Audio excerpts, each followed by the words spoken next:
అల్లం మీద పీలేం తీయాల్సిన అవసరం లేదు, నార్మల్గా ఉంచేసేయండి. లవంగాలు, ఓకే, లవంగాలు. హెయిర్ లవర్స్ ఎవరైతే ఉంటారో వాళ్ళకి ఇంతకు మించిన బెస్ట్ టిప్ ఇంకొకటి ఉండదు. Hi friends, welcome back to our channel. నేను మీ గీత. ఎలా ఉన్నారు, ఏం చేస్తున్నారు అనేది కామెంట్ సెక్షన్లో తప్పకుండా షేర్ చేసేయండి. ఈరోజు నేను హెయిర్ అనేది ఈజీగా పెంచుకోవడం ఎలా అనేది నేను చూపిస్తాను. నేను ఎటువంటి హెయిర్ ఆయిల్ చెప్పను, హెయిర్ ప్యాక్ చెప్పను. గ్యాస్ వెలిగించకుండా ఎటువంటి ప్యాక్ అనేది మిక్స్ చేయకుండానే మన హెయిర్ని పెంచుకోవచ్చు. జస్ట్ తలస్నానం చేసే ముందు నేను చెప్పినట్టు చేయండి. 5 రూపాయలతో హెయిర్ అనేది చాలా విపరీతంగా పెరుగుతుంది. మళ్ళీ షాంపూ అనుకుంటారేమో, షాంపూ కూడా కాదనమాట. చిన్న టెక్నిక్ అంతే, జస్ట్ 5 రూపీస్ అంతే. ఈ 5 రూపీస్తోనే మన హెయిర్ అనేది చాలా ఒత్తుగా పొడవుగా పెరుగుతుంది. ఇమ్మీడియట్గా హెయిర్ ఫాల్ అనేది కంట్రోల్ అయిపోతుంది. మీకు నమ్మకం లేకపోతే కేవలం ఒక్కసారి ట్రై చేయండి. నిజంగా ఇది వర్క్ అయిందని చెప్పేసి మీరే నాకు థ్యాంక్స్ చెప్తారు. ఇంక ఏమాత్రం లేట్ చేయొద్దు, వీడియో స్టార్ట్ చేసేద్దాం. వీడియో స్టార్ట్ చేసే ముందు ఛానల్ని ఇంకా సబ్స్క్రైబ్ చేసుకోకపోతే మరిన్ని న్యాచురల్ హోమ్ రెమెడీస్ కోసం ఛానల్ని ఇప్పుడే సబ్స్క్రైబ్ చేసుకోండి. పక్కనే బెల్ ఐకాన్ ఉంటుంది, దాన్ని ప్రెస్ చేయండి. నేను ఎప్పుడు వీడియోస్ పెట్టినా నా నోటిఫికేషన్ మీ వరకు వస్తుంది, మీరు వెంటనే వీడియోస్ చూడొచ్చు. ఇంకెందుకు ఆలస్యం, ఈ టెక్నిక్ ఏంటో తెలుసుకుందాం రండి. ఈరోజు నేను ప్రతి ఒక్కళ్ళకి చాలా సింపుల్గా హెయిర్ అనేది ఎలా గ్రోత్ చేసుకోవాలో చెప్తాను. దీనికోసం మనం గ్యాస్ వెలిగించాల్సిన అవసరం లేదు, ఎటువంటి హెయిర్ ప్యాక్ అనేది మిక్స్ చేయాల్సిన అవసరం లేదు. నార్మల్గా మన దగ్గర 5 రూపీస్ కోకోనట్ ఆయిల్ ఉంటే సరిపోతుంది. 5 రూపీస్ ఆ 10 రూపీస్ అనమాట. ఇది అందరి దగ్గర అవైలబుల్గా ఉంటుంది కదా. సో దీంతోనే మనం హెయిర్ అనేది చాలా సింపుల్గా గ్రోత్ చేసుకోవచ్చు అనమాట. హెయిర్ ఫాల్ అనేది రెడ్యూస్ అవ్వడానికి, డాండ్రఫ్ కంట్రోల్ అవ్వడానికి ఇది సూపర్గా వర్క్ అవుతుంది. సో కష్టం లేకుండా చాలా సింపుల్గా మనం హెయిర్ అనేది గ్రోత్ చేసుకోవచ్చు. ఇంకా లేట్ వద్దు, స్టార్ట్ చేసేద్దాం. ముందుగా మనకు కావాల్సిన first ingredient, main ingredient onion. Medium size ఉన్న ఆనియన్ ఒకటి తీసుకోండి. ఒకవేళ ఈ ఆనియన్ అనేది మీ దగ్గర లేదు అనుకుంటే మాత్రం చిన్న చిన్న ఆనియన్స్ ఉంటాయి కదా, అవి కూడా తీసుకోవచ్చు. చాలామంది అడుగుతారు చిన్న ఆనియన్స్ అనేవి ఎక్కువగా యూజ్ కదక్క, చిన్న ఆనియన్స్ యూజ్ చేయొచ్చు అని. మీ దగ్గర చిన్న చిన్న ఆనియన్స్ ఉంటే అవి కూడా తీసుకోవచ్చు. మీడియం సైజు ఉన్న ఆనియన్ని ఒకటి తీసుకోవాలి. తర్వాత మనకి చిన్న అల్లం ముక్క అనమాట, 2-3 ఇంచులున్న చిన్న అల్లం ముక్క తీసుకోండి. అల్లం మీద పీలేం తీయాల్సిన అవసరం లేదు, నార్మల్గా ఉంచేసేయండి. తర్వాత మనకు కావాల్సింది 2 కానీ 3 కానీ లవంగాలు అనమాట. సో లవంగాలు, ఓకే, లవంగాలు. సో వీటితోనే మనం హ్యాపీగా ఈ రెమెడీ అనేది చేసేద్దాం. ముందుగా మనం చేయాల్సింది ఏంటి అని అంటే, ఒక చిన్న బౌల్ తీసుకొని, బౌల్ ఆర్ ప్లేట్ ఏదో ఒకటి తీసుకొని ఈ ఆనియన్ని మనం తురుముకోవాలి గ్రేటర్ సహాయంతో, ఇలా. ఓకే, నేను మొత్తం తురిమేసి చూపిస్తాను, చూసేయండి. సో ఆనియన్ పేస్ట్ అయితే మనకి రెడీ అయిపోయింది. నెక్స్ట్ ఇప్పుడు మనం జింజర్ని కూడా తురుముకోవాలన్నమాట. గ్రేటర్ సహాయంతో జింజర్ని కూడా తురుముకోవాలి. సో ఈ ప్లేట్లోనే మనం తురిమేసుకుంటే సరిపోతుంది, మళ్ళీ సపరేట్గా ప్లేట్ ఏం అవసరం లేదు. జింజర్ని కూడా నేను తురిమి చూపిస్తాను, చూసేయండి. సో అల్లాన్ని కూడా ఇక్కడ నేను తురిమేసాను. అల్లం అలాగే ఆనియన్ అనమాట, రెండింటిని కూడా తురిమాను. ఇప్పుడు ఒక బౌల్లోకి మనం ఈ జ్యూస్ని స్ట్రెయిన్ చేసుకోవాలి, ఇలా. సో చూసారు కదా, అల్లం అలాగే ఆనియన్ అనమాట, జ్యూస్ అనేది మనం స్ట్రెయిన్ చేసుకోవాలి. నేను మొత్తం స్ట్రెయిన్ చేసి చూపిస్తాను, చూసేయండి. జ్యూస్ అనేది స్ట్రెయిన్ చేసేసుకున్నాం. సో ఇప్పుడు మనం ఏం చేయాలంటే, చిన్న కిచెన్ రోల్ తీసుకోవాలి. ఇందులో 3 లవంగాలను యాడ్ చేసుకొని మనం మెత్తటి పౌడర్ అయితే చేసుకోవాలి. పౌడర్ చేసి నేను చూపిస్తాను, చూసేయండి. పౌడర్ అయితే మనకి రెడీ అయిపోయింది. సో ఈ పౌడర్ని ఇప్పుడు, అంటే జస్ట్ 3 లవంగాలే కనుక మనకి ఎంతో రాదు, ఈ పౌడర్ని ఈ బౌల్లో యాడ్ చేసి ఒకసారి బాగా మిక్స్ చేసేయండి. సో మిక్స్ చేసిన తర్వాత ఇప్పుడు మన మెయిన్ ఇంగ్రీడియంట్ అనమాట కోకోనట్ ఆయిల్. కోకోనట్ ఆయిల్ ఇక్కడ మీరు మీ హెయిర్ని బట్టి యాడ్ చేసుకోవాలి. బాయ్స్ అయితే 1 స్పూన్ సరిపోతుంది, గర్ల్స్కి అయితే 3 స్పూన్స్ 4 స్పూన్స్ అలా పడుతుంది. సో నా హెయిర్కి నేనైతే 3 స్పూన్స్ అయితే యాడ్ చేస్తానన్నమాట. ఓకే, ఒకటి ఆల్రెడీ యాడ్ చేశాను, సెకండ్ స్పూన్ అనమాట ఇది. తర్వాత థర్డ్ స్పూన్. ఓకే, ఇందులో ఇప్పుడు నేను క్యాస్టర్ ఆయిల్ కూడా యాడ్ చేస్తాను. ఒకవేళ మీ దగ్గర క్యాస్టర్ ఆయిల్ లేదు అనుకుంటే స్కిప్ చేసేయండి. విటమిన్ ఈ క్యాప్సూల్స్ ఉంటే 2 యాడ్ చేసుకోండి. విటమిన్ ఈ కూడా లేదు అనుకుంటే స్కిప్ చేసేయండి, నో ప్రాబ్లం.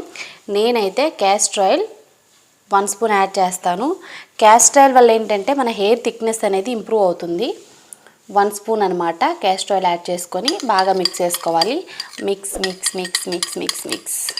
సో బాగా కూడా మిక్స్ అయిపోయింది. ఇప్పుడు దీన్ని మనం స్కాల్ఫ్కి అప్లై చేస్తే సరిపోతుంది. ఎప్పుడు అప్లై చేయాలంటే తల స్నానం చేస్తున్నాం అనే ఒక హాఫ్ అన్ అవర్ ముందు కానీ, లేదనుకుంటే నైట్ అప్లై చేసి మార్నింగ్ హెయిర్ వాష్ చేయొచ్చు. మాకు టైం లేదు అనుకునే వాళ్ళు మాత్రం తలస్నానం చేస్తాం అనే ఒక అరగంట ముందు అప్లై చేసుకోండి. ఫింగర్స్తో అప్లై చేసుకోవచ్చు, లేదనుకుంటే కాటన్ ఉంటే కాటన్తో కూడా ఇలా హ్యాపీగా అప్లై చేసుకోవచ్చు. ఓన్లీ స్కాల్ఫ్కి అప్లై చేసుకుంటే చాలు. అస్సలు జుట్టు లేని ప్లేస్లో కూడా మనకి హెయిర్ అనేది వస్తుందన్నమాట. చాలామంది ఏంటంటే అక్క మాకు ఫ్రంట్ హెయిర్ లేదక్క, సో ఫ్రంట్ అనేది హెయిర్ గ్రోత్ అవుతుందా అని అడుగుతున్నారు. కంపల్సరీ అవుతుంది. మీరు ఈ రెమెడీని 2-3 సార్లు ట్రై చేయండి. మీకు చిన్నగా హెయిర్ గ్రోత్ అనేది స్టార్ట్ అయిపోతుంది. మీరు కూడా అవాక్ అవుతారనమాట. ఖర్చు పెట్టాల్సిన అవసరం లేదు. మనం గ్యాస్ మీద కానీ, లేదనుకుంటే హెయిర్ ప్యాక్ కానీ ఇలాంటివి ఏం అవసరం లేదండి. జస్ట్ నార్మల్గా మనం వాడే కొబ్బరి నూనెలో ఇవి కలిపి మన హెయిర్కి అప్లై చేసుకుంటే ఇంకా తిరుగుండదు అనమాట. ముందుగా మనమైతే హెయిర్ రూట్కి అప్లై చేసుకోవాలి. లెంత్కి అవసరం లేదు, ఓన్లీ హెయిర్ రూట్కి అంటే స్కాల్ఫ్కి బాగా అప్లై చేసుకోండి. వీలైనంత బాగా అప్లై చేసుకోండి. చాలామందికి ఏంటంటే సెల్ఫ్ అప్లికేషన్ అనేది రాకపోవచ్చు. అప్పుడు ఎవరి సహాయమైనా తీసుకొని ఇలా నీట్గా పాయల కింద హెయిర్ని తీసి ఇలా మనం అప్లై చేసుకోవాలి. నేను చూపిస్తున్నాను చూడండి. స్కాల్ఫ్కి టచ్ అవ్వాలన్నమాట. అప్పుడే మనకి హెయిర్ రూట్ అనేది చాలా స్ట్రాంగ్గా అవుతుంది. హెయిర్ ఫాల్ అనేది కంట్రోల్ అవుతుంది. ఫస్ట్ టైం మీరు హెయిర్ వాష్ చేసినప్పటికే అవాక్ అవుతారు. ఖచ్చితంగా వర్క్ అవుతుంది. ఆనియన్లో మనకి సల్ఫర్ ఉంటుంది, అలాగే మనకి డాండ్రఫ్ అనేది రెడ్యూస్ అవుతుంది. మన హెయిర్ అనేది చాలా స్ట్రాంగ్గా లాంగ్గా పెరగడానికి హెల్ప్ అవుతుంది. జింజర్ వల్ల కూడా మన హెయిర్ అనేది చాలా స్ట్రాంగ్గా అవుతుంది. డాండ్రఫ్, ఇచ్చింగ్ ఇలాంటి ప్రాబ్లంకి కంప్లీట్గా మనం చెక్ పెట్టేయచ్చు అనమాట. హెయిర్ మొత్తానికి బాగా అప్లై చేసేసుకోండి. ఓన్లీ స్కాల్ఫ్కి అనమాట, లెంత్కి అవసరం లేదు. ఇలా మొత్తానికి అప్లై చేసేసుకోవాలి. నేను మొత్తం అప్లై చేసి మీకు మళ్ళీ చూపిస్తాను, చూసేయండి. మొత్తం స్కాల్ఫ్కి నేను బాగా అప్లై చేసేసాను. ఓన్లీ స్కాల్ఫ్కి అప్లై చేస్తే సరిపోతుంది. హెయిర్ లెంత్కి అవసరం లేదండి. సో తర్వాత మనం ఒక 5 మినిట్స్ ఫింగర్స్తో జస్ట్ ఇలా మనం మసాజ్ చేసుకోవాలి. ఇలా చేయడం వల్ల బ్లడ్ సర్క్యులేషన్ అనేది జరిగి హెయిర్ అనేది చాలా ఫాస్ట్గా గ్రోత్ అవుతుంది. తల స్నానానికి ముందు చేస్తే చాలు. ఓకే, మనం కష్టపడాల్సిన అవసరం లేదు. అస్సలకి చాలా సింపుల్గా చేసుకునేది ప్రతి ఒక్కళ్ళు బాయ్స్ అండ్ గర్ల్స్ ట్రై చేయండి. వారంలో 2 సార్లు చేయండి. వారంలో 2 సార్లు టైం లేదు అనుకునే వాళ్ళు ఒక్కసారైనా ట్రై చేస్తే హెయిర్ ఫాల్ కంట్రోల్ అయిపోయి హెయిర్ అయితే చాలా ఒత్తుగా పెరుగుతుంది అనమాట. సో మునుపెన్నడూ చూడనంత స్ట్రాంగ్గా కూడా ఉంటుంది మీ హెయిర్ లవర్స్ ఎవరైతే ఉంటారో వాళ్ళకి ఇంతకు మించిన బెస్ట్ టిప్ ఇంకొకటి ఉండదు. తప్పకుండా ట్రై చేయండి. నిజంగా మీ హెయిర్ ఫాల్ కంట్రోల్ అయిపోయి మీ హెయిర్ ఒత్తుగా పొడవుగా చాలా నల్లగా కూడా ఉంటుంది. ఇప్పుడే ట్రై చేసేయండి. నాకు తెలిసి హెయిర్ పెంచుకోవడం చాలా సింపుల్ అండి. అంత కష్టమైన పని అస్సలు కాదు. మనకి ఎక్కువగా హెయిర్ ఫాల్ అవుతుంది అని అంటే ఖచ్చితంగా మన హెయిర్కి ఆయిల్ అనేది అప్లై చేయట్లేదని అర్థం. సో ఆయిల్ అప్లై చేస్తున్నాము అని అంటే ప్రాపర్గా అప్లై చేయాలండి. సో కోకోనట్ ఆయిల్ని మన ఇంట్లోనే ఉంటుంది కదా కోకోనట్ ఆయిల్ అనేది, దాన్ని ఈ మెథడ్లో అప్లై చేయండి. మనకి 5 రూపీస్లో కూడా కోకోనట్ ఆయిల్ అనేది ఎప్పుడు అవైలబుల్గా ఉంటుంది. సో అందుకే నేను 5 రూపీస్ అన్నాను అనమాట. ఊడిన ప్రతి వెంట్రుక దగ్గర మనకి 10 వెంట్రుకలు అయితే గ్రోత్ అవుతాయి అనమాట. హెయిర్ అనేది చాలా స్ట్రాంగ్గా ఉంటుంది. హెయిర్ చాలా థిక్నెస్గా కూడా ఉంటుంది అనమాట. చాలామందికి ఏంటంటే మా హెయిర్ అనేది చాలా థిన్గా ఉంటుంది అంటున్నారు. మీ హెయిర్ అనేది చాలా థిక్గా కూడా ఉంటుంది. సో నా హెయిర్ అనేది చాలా ఒత్తుగా ఉందండి. హెయిర్ వాష్ తర్వాత నేను చూపిస్తున్నాను చూడండి. నా హెయిర్ అయితే ఎంత బౌన్సీగా ఉందో. సో చాలా స్ట్రాంగ్గా కూడా ఉంది. బిఫోర్ నా హెయిర్ అయితే చాలా పల్చగా ఉండేదండి. నేను చిన్న టెక్నిక్లే ఫాలో అవుతాను. ప్రతి ఒక్కరికి హెయిర్ ఆయిల్ ప్రిపేర్ చేసుకునే టైం ఉండదు, హెయిర్ ప్యాక్ రెడీ చేసుకునే టైం ఉండదు. అలాంటప్పుడు మన దగ్గర ఉన్న ఆయిల్ని ఎలా యూస్ చేస్తే బెస్ట్ రిజల్ట్స్ వస్తుందో తెలుసుకోవాలి. ఈ వీడియోని ప్రతి ఒక్కరికి షేర్ చేయండి. Useful video. సో మన దగ్గర కోకోనట్ ఆయిల్ ఉంటే సరిపోతుంది. మన హెయిర్ని చాలా ఒత్తుగా పొడవుగా పెంచుకోవచ్చు. 0% హెయిర్ ఫాల్ అనేది అయిపోతుంది. ఈ వీడియో ప్రతి ఒక్కరికి యూజ్ అవుతుంది. బాయ్స్ అండ్ గర్ల్స్, చిన్నపిల్లల నుండి పెద్దవాళ్ళ వరకు ఫస్ట్ టైంకే సూపర్ రిజల్ట్ అయితే చూస్తారు. ఐ హోప్ ఈ వీడియో మీకు నచ్చింది, హెల్ప్ అయింది అని అనుకుంటున్నాను. మీకు నచ్చింది అనుకుంటే మీ ఫ్రెండ్స్ అండ్ రిలేటివ్స్కి కూడా ఈ వీడియోని షేర్ చేయండి. వీడియో నచ్చితే మాత్రం తప్పకుండా లైక్ చేయండి.